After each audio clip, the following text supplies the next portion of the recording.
Bienvenue sur la chaîne de Bayo. Si vous avez cliqué sur cette vidéo, c'est que soit vous êtes fraîchement titulaire d'un brevet de pilote, soit vous êtes un futur aviateur. Dans cette vidéo, nous verrons dans un premier temps quelles sont les différences entre un casque passif et actif, qui est également appelé un casque ANR. Nous enchaînerons ensuite sur la présentation concise des casques. En effet, cette vidéo n'a pas pour but de les présenter en détail. Tout simplement, on va présenter quels sont les casques pour débutants. Je les essaierai avec un bruit d'avion en arrière-plan afin que vous puissiez voir à quel point le bruit est réduit en fonction du casque. Déjà, un casque aéronautique, ça sert à quoi? Un casque aéronautique, ça sert à assurer une bonne communication par radio. Il existe différentes gammes de produits, tout simplement parce que certains vont avoir un micro plus performant, mais surtout, la réduction du bruit ambiant va jouer énormément sur la bonne communication, puisque en entendant moins les vrombissements du moteur, on va pouvoir mieux écouter nos interlocuteurs et donc assurer une meilleure communication. Le casque aéronautique, vous l'aurez compris, est donc un point clé pour assurer une bonne communication. Voyons maintenant quelles sont les différences entre un casque passif et actif. Le casque passif, c'est très simple. Il va venir réduire le bruit ambiant par le simple filtre des coussinets. Le casque actif ou ANR, il existe les deux appellations, mais c'est la même chose, va venir lui annuler une partie du bruit ambiant grâce à un système électronique présent dans les oreillettes. En plus de ça, bien sûr, il y a les coussinets qui jouent un rôle de filtre comme sur les casques passifs. Mais donc on peut se dire, un casque ANR c'est mieux du coup. Eh ben, les professionnels sont un peu partagés sur le sujet. En effet, les instructeurs le déconseillent, en tout cas pour les aviateurs peu expérimentés. Pourquoi? Tout simplement parce qu'ils peuvent empêcher l'élève pilote ou l'aviateur avec peu d'expérience de se familiariser avec les variations du bruit du moteur. En plus de ça, ça rajoute une nouvelle tâche à gérer pour le pilote, en plus de ses nombreuses commandes de bord, qui peut être un peu déstabilisant au début. Cependant, il faut bien avouer qu'un casque ANR permet une réduction du bruit bien plus importante et un confort auditif bien plus important, surtout si votre avion est très bruyant. Dans les casques aéronautiques, on distingue plusieurs gammes. Comme j'ai pu en parler précédemment, on distingue d'abord les casques passifs des casques actifs. Cependant, dans ces deux catégories, on retrouve quand même des gammes différentes. Commençons par voir les premiers prix. Dans les premiers prix, on retrouve que du passif. Dans cette vidéo pour les casques aéronautiques entrée de gamme, on va vous conseiller le casque Pilotcom PA1160, tout simplement parce que c'est un casque qui permet justement d'assurer la communication au minimum. C'est un entrée de gamme, mais cela reste quand même un casque aéronautique. Nous voudrions également vous parler du casque de chez Flightcom, le 4DLX classique, tout simplement parce que c'est également un entrée de gamme et qui reste relativement bien. Donc le 4DLX classique se présente comme ceci, avec le micro ici, de gros coussinets. On sent la réduction de bruit qui est effective. On essaiera plus tard avec un bruit d'avion en fond. Ceci est le 4DLX classique. C'est un casque d'entrée de gamme, mais qui est très bien en termes de réduction de bruit passive. Les avantages de ces deux casques, c'est qu'ils sont petits et robustes et permettent de garder, en tout cas pour les pilotes amateurs, un lien avec le vrombissement du moteur, le bruit ambiant, et donc de se familiariser avec sa conduite et de pouvoir s'améliorer plus facilement avec le temps.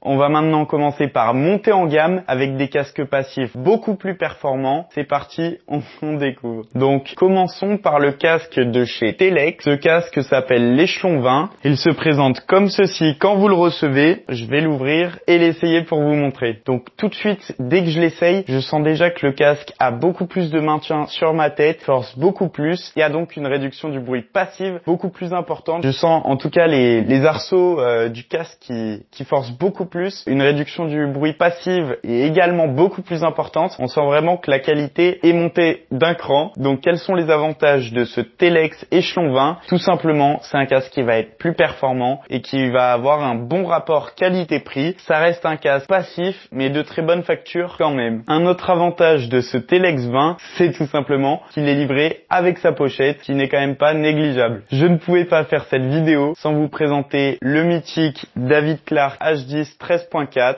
C'est celui-ci et sa pochette. La pochette n'est pas livrée avec malheureusement, mais vous pouvez la commander à part. On propose également un kit du casque avec sa pochette. Je vais vous montrer comment le mettre et je vais vous donner mon ressenti. Donc ce casque, dès que je l'enfile, j'ai plus de liberté que sur le Telex. La réduction de bruit passive est très importante. Pourquoi ce casque est le plus vendu au monde? Tout simplement parce qu'il est très robuste. Vous allez le garder des dizaines d'années, qui vous permettra peut-être une fois vous avez décidé de passer sur un casque ANR, de prêter votre casque David Clark H10 13.4 que j'ai ici à vos passagers et donc d'éviter de devoir en racheter un puisque ce casque a une robustesse et une durée de vie vraiment très longue. On est sûrement sur le casque le plus robuste du marché qui tiendra peut-être toute votre vie d'ailleurs. C'est bien pour ça que ce casque est si fiable et est le plus vendu au monde car il propose une réduction du bruit passive très bonne mais également une robustesse et une durée de vie qui sont excellentes également. Je vais maintenant vous présenter deux autres casques. On va passer sur la catégorie de l'ANR, donc de la réduction de bruit active. Le premier casque dont je vous parlerai, c'est le Flightcom D90 ANR. Le second dont je vous parlerai dans cette séquence, c'est le Sierra de chez Lightspeed. Commençons par celui de chez Flightcom. Donc il se présente comme ceci. On a ici de gros coussinets, le boîtier pour sélectionner l'ANR. On est sur un casque qui a une réduction du bruit passif très forte. J'ai vraiment ma tête qui est compressée dans les coussinets. Et donc ce casque de chez Flightcom, le D90 ANR, mais également le Sierra de chez Lightspeed que je vais vous présenter tout de suite, offrent tous deux un confort de vol indiscutable et permettent justement une réduction du bruit qui est bien plus forte que juste un casque passif. Et donc voici le Sierra de chez Lightspeed. Il a ce design et également livré avec sa pochette, j'en ai pas parlé, mais le Flightcom a également une pochette. Partez du principe qu'à partir de cette séquence, chaque casque sera livré avec sa pochette. Il ne sera plus nécessaire d'y penser. Donc le Sierra se présente ainsi. Je suis beaucoup moins compressé par les arceaux. Cependant, la réduction de bruit passive est très forte. On essaiera la réduction de bruit active que le casque propose un peu plus tard. Dans cette partie de la vidéo, on va vous présenter les casques haut de gamme pour ceux qui veulent commencer à voler avec le meilleur comme casque aéronautique. Commençons donc par le Zulu 3 de chez Lightspeed.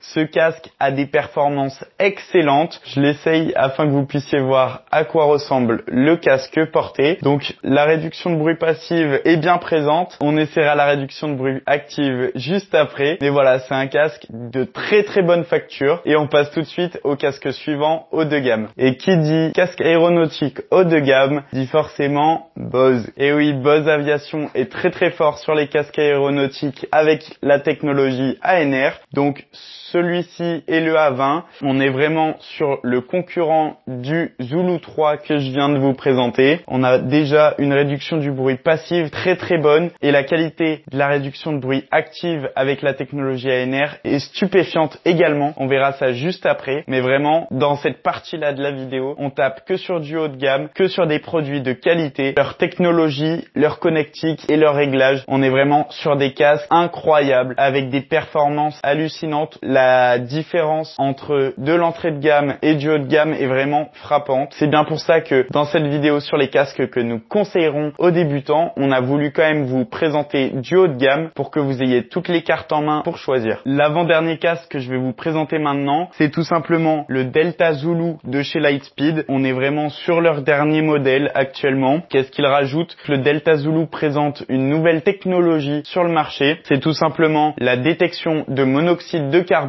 dans le cockpit qui permet tout simplement d'éviter un évanouissement dû à un manque d'oxygène, permettant ainsi d'accroître votre propre sécurité. La réduction de bruit est relativement semblable à celle du Zulu 3. Vraiment, la grosse nouveauté sur ce casque, c'est la détection de monoxyde de carbone. Cependant, on est quand même sur du haut de gamme. Entre le Zulu 3 et celui-ci, on tape sur le haut de gamme de chez Lightspeed Aviation. Je vous montrerai par la suite la technologie ANR présente sur ce casque et on passe tout de suite au dernier casque que nous souhaitions vous présenter dans cette vidéo. Et donc voici le tout dernier de chez Bose, le Bose A30. On est vraiment sur un casque d'exception. La réduction de bruit passive est vraiment frappante, mais ce qui est le plus intéressant sur ce casque, ça reste sa technologie ANR. L'ergonomie par rapport au A20 a également été retravaillée, mais ce n'est pas le sujet de la vidéo. Et passons maintenant à la démonstration de la réduction de bruit de chaque casque que j'ai pu vous présenter dans cette vidéo.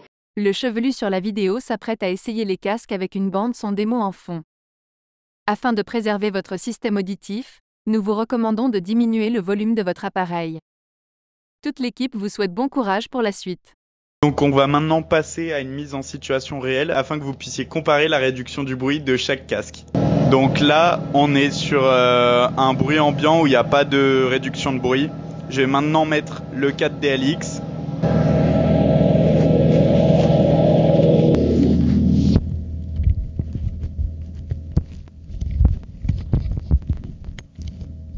Donc là voilà, on est sur une réduction de bruit passive d'un casque entrée de gamme. Et j'espère que vous entendez bien, je vais voir un peu ça au montage. En tout cas j'espère que vous voyez un peu la différence. Je peux peut-être ouvrir. Voilà. Donc on est vraiment sur une réduction de bruit juste passive grâce au coussinet. Et donc ça c'est le 4DLX classique de chez Flightcom. Maintenant je vais essayer le Telex Echelon 20.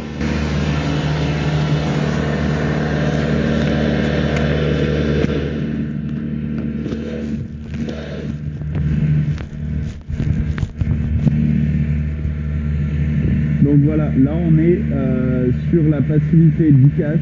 Simplement grâce au coussinet, on a une réduction de bruit. Je vais vous faire écouter pour que vous voyez la différence.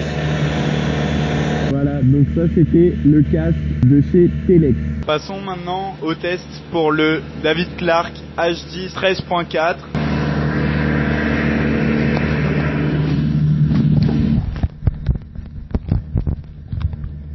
Donc voilà, toujours une réduction passive. Je trouve que sur le H10 13.4, elle est très bonne. Je vais vous montrer la différence avec le son ambiant.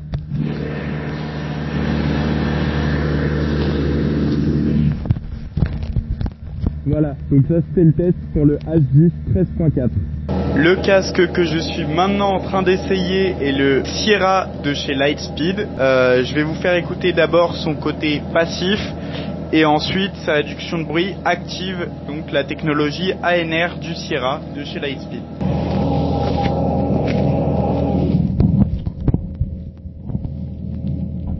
Donc là, je suis juste en réduction passive du casque pour vous faire comparer. Toujours, ça donne ça. Je vais maintenant activer l'ANR grâce à ce bouton. Et donc là, on voit vraiment que le son est complètement coupé, ou en tout cas est énormément réduit. Pour vous faire voir la différence, voilà, on est quand même sur une technologie ANR de très bonne qualité. Et donc ça c'est le Sierra de chez Lightspeed. Je suis actuellement en train d'essayer le Zulu 3 de chez Lightspeed. Je vais vous montrer d'abord la passivité du casque. Donc c'est-à-dire que les coussinets à eux seuls suffisent à réduire le son.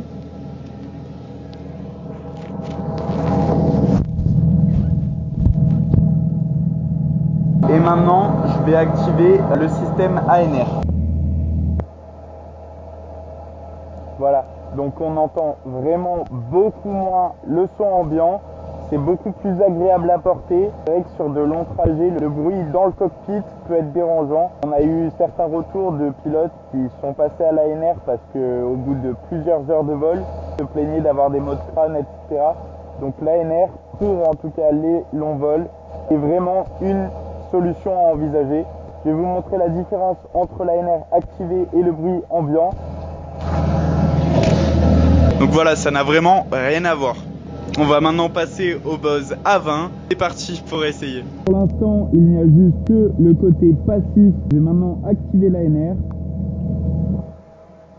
Et voilà. C'est comme si on n'entendait presque plus aucun son.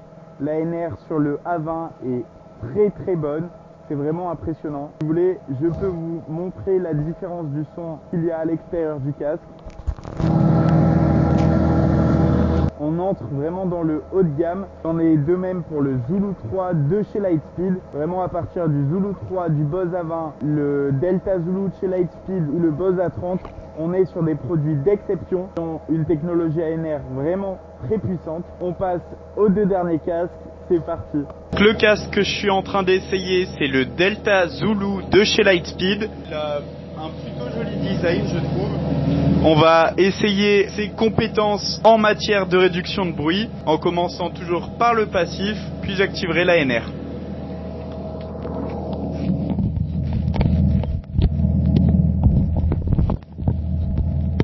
Donc là, je suis juste en réduction du bruit passive. Je vais maintenant activer l'ANR. Et voilà, donc il y a vraiment une réduction du bruit. elle est flagrante dès qu'on l'active et donc ça permet justement d'avoir plus de confort. C'était tout pour le Delta Zulu de chez Lightspeed. Je porte actuellement le casque Bose A30. C'est parti pour les tests. Donc là, j'ai simplement la réduction du bruit active, qui reste quand même non négligeable. Il faut savoir que sur le Bose A30, il existe 3 niveaux d'intensité pour l'ANR, pour la réduction de bruit active. Je vous propose de commencer par l'intensité la plus faible. Donc là, on a l'intensité de l'ANR la plus faible qui reste quand même relativement puissante. L'ANR moyenne.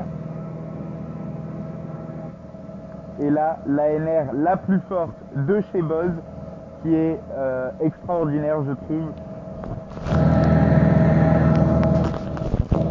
Voilà, vous voyez la différence, c'est incroyable. Voilà cette vidéo pour vous aider à choisir votre casque aéronautique pour débutants touche maintenant à sa fin. N'hésitez pas à liker si ça vous a plu, à commenter, à partager. Vous pouvez également nous suivre sur Instagram et Facebook. Toute l'équipe Bayo vous remercie. Ciao ciao.